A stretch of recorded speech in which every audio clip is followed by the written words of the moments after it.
Hey guys! So today we're going to be doing yet another painting analysis type of video, and I will link the first one that I did down below. It's on the jar problem, but this time we have a photorealism painting that we had to base off of food. So basically for this project we had to select an image of food, and it had to be out of a magazine.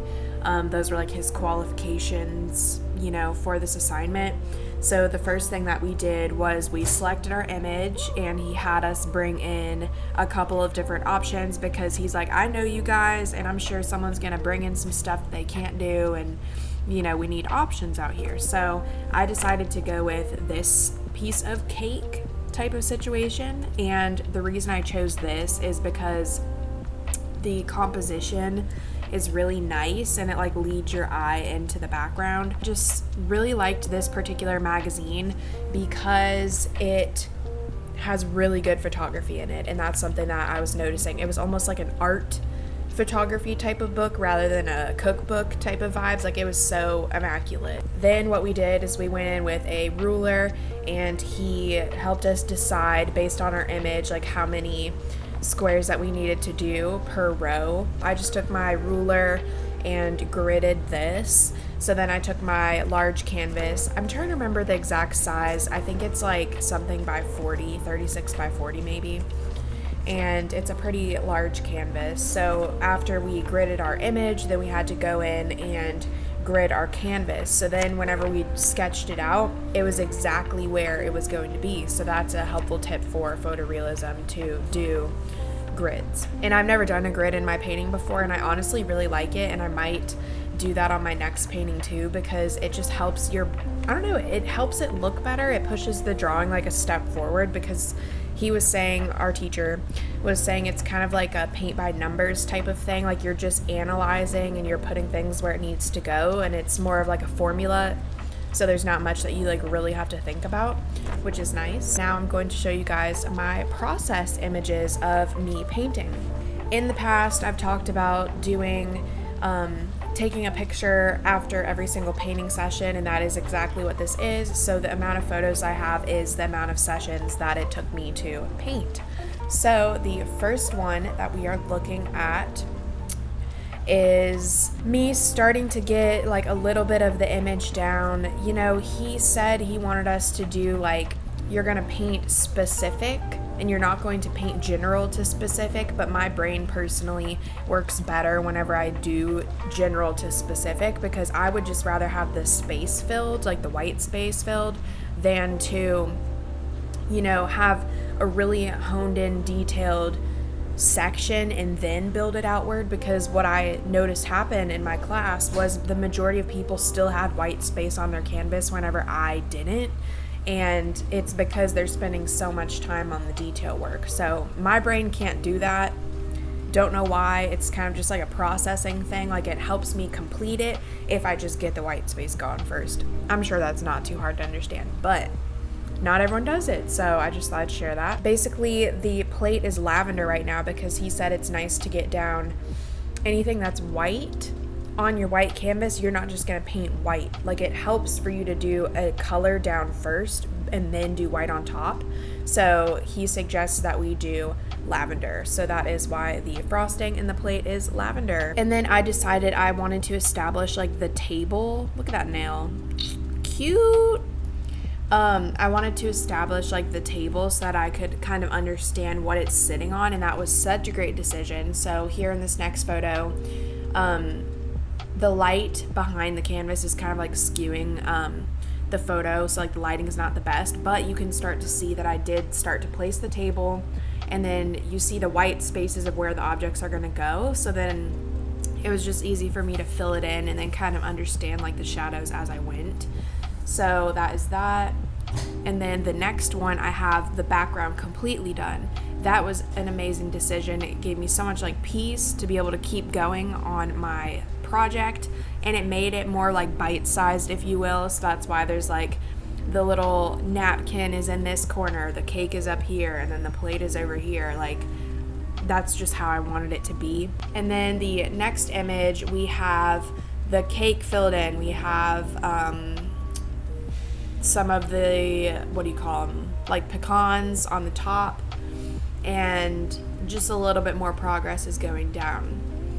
And then on the next one, I started to fill in the napkin, the plate, both of the plates, and, you know, putting that lavender on there to get it filled in.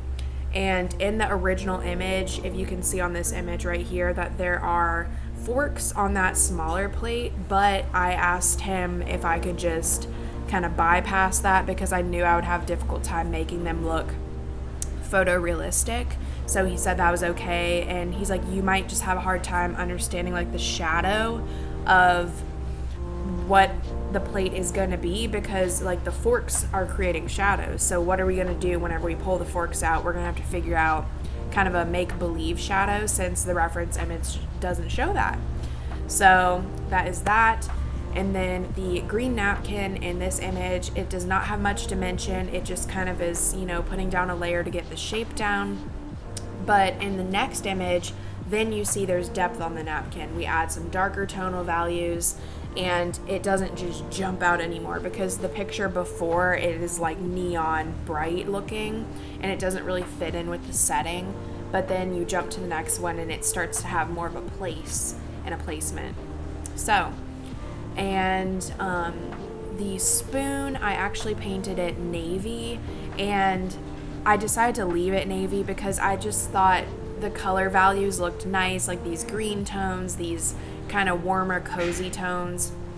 So if I did like a silver spoon or black spoon even, because that's kind of how it looks in the picture, that it would like take away from the rest of the stuff and it might draw your eye into the spoon, and I didn't want that to be the focus, so I just thought navy was a good color to settle on. And then on the cake in the very front, you might see like these little like spidery leg looking details, and that is because my teacher came over and he did that. He was like trying to explain how I should get some more detail on my cake. And, you know, during my critique that we had wherever we hang them up on the walls and all that stuff, and everyone comments on it, they were saying they wish the front piece of cake had more detail because the whole picture kind of just looks blurred. And honestly, I like the way that that looks, but for the purpose of photorealism, technically in the photograph, the piece of cake is focused, super focused. You see all these details in like the pores of the cake and all that stuff, but I just don't really paint that way. And some could say I, you know, give up too early before I could like get to the point of it looking photorealistic, but it's just kind of more like a mental thing for me. Like my brain doesn't want to concentrate and focus in so heavily on the details of the little piece of cake, because I'm not going to like hang this picture in my room. I'm not going to show it off anywhere.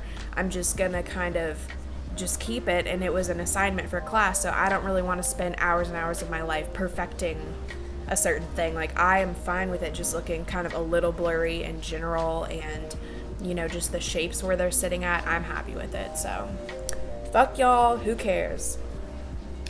And then the next image is great because we have the frosting on the cake, and then the plate in the back is established with its colors, like the green rim.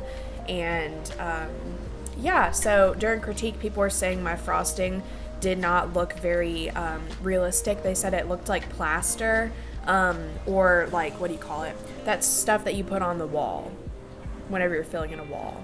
Spackle. They said it looked like spackling, and that it would be nice to have more details that made it look shiny like frosting. And part of me, it kind of sucks to hear that stuff during critique, because you're like, oh, I didn't even think of that, or, you know, whatever. But it's fine. Like, I'm just gonna move on with my life, honestly. And then here is the final product. The plates are bright blue. They look minty and crazy, and I just need to work on figuring out how to do shadows on white and make it look good. So I just opted for these like mint type of plates, even though the plates are actually white. I guess that's just like a personal thing. Like I didn't push it a step further. I'm sure I could go back and paint again those two plates, the front one and then the little one off to the side, and make them more true to their color, but it's all good, y'all. I'm just sharing my experiences here. You know, these like pecans or whatever, like nuts are on the side of the cake, and the cake in the back, people also said they wish that had more detail as well. I don't know why, but I just need to work on like my blending technique, because whenever it's a larger space, I can really get a nice blend.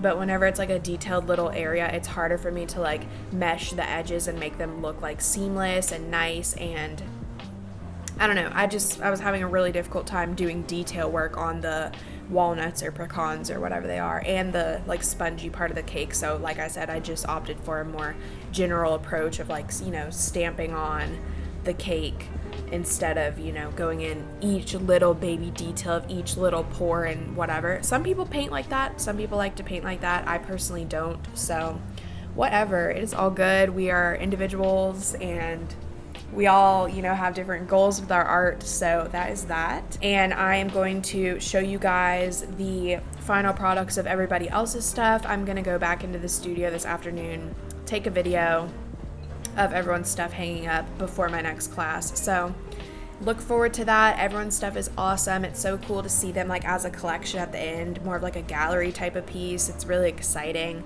And it kind of makes you feel less bad about your own, because there's certain things within other people's that like aren't the best, and the compliments that you get do feel good. Like people were saying the shadow on the table looked really realistic, and the way the light looked and all that stuff, and that made me feel good, because that is part of the thing that I didn't even try that hard on, but it just ended up being good. So that shows like I am pretty decent at doing that. And in the future, like I would love to experiment more with like these tones and this light kind of casting on things and the shadows and all of that. So it does build your confidence a bit.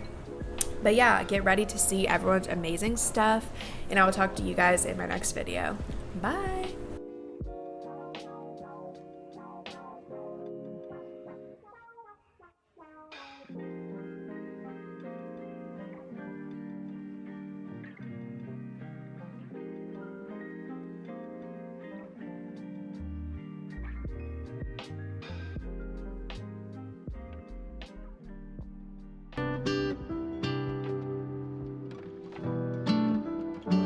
Can I give you more?